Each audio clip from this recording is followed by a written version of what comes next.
আপনার খবর পাইছেন চট্টগ্রাম বন্দর 30 বছরের জন্য দিয়ে দিচ্ছে? কথা বলেন।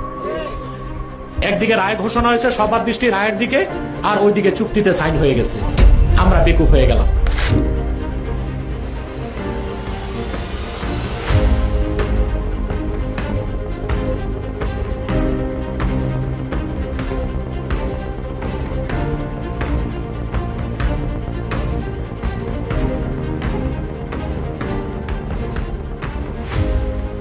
Wake up to reality. আমি তো বঙ্গবন্ধু শেখ মুজিবের মেয়ে। আমি দেশও বেচি না, দেশের স্বার্থ বেচি না। আমি সবসময় দেশের স্বার্থ রক্ষা করেই চলি। তার জন্য অনেকবার ক্ষমতা আসতেও পারিনি, আমার কিচ্ছু আসে যায় না।